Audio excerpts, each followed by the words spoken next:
동해의 명칭을 두고 한국과 일본 사이의 논란이 계속되고 있습니다.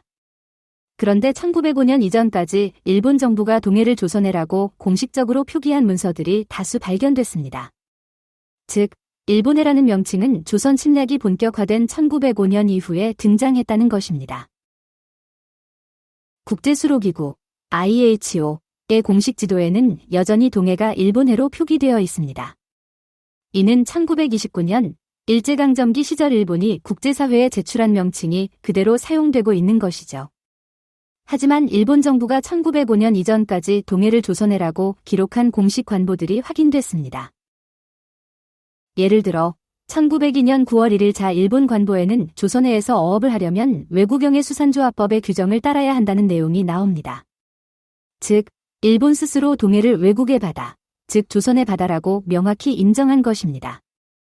같은 해 12월 18일 자 관보에도 조선해 수산조합이라는 명칭이 등장하는데 이는 일본 총리 대신과 외무 대신, 농상무 대신이 직접 공포한 법령이었습니다.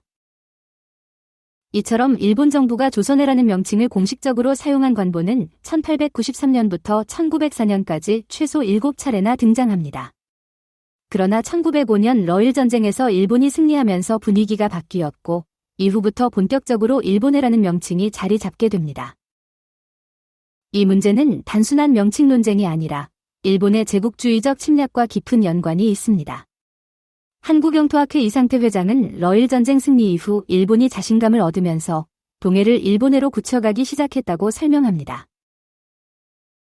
국제수로기구는 2017년 동해를 일방적으로 일본해라고 부르는 것은 문제가 있다고 판단하고 남북한과 일본이 협의할 것을 권고했습니다.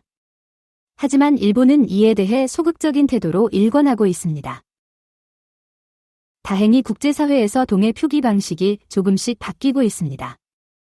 2002년에는 전 세계 지도 중 동해와 일본해를 병기한 비율이 2.8%에 불과했지만 최근에는 40%를 넘어섰습니다.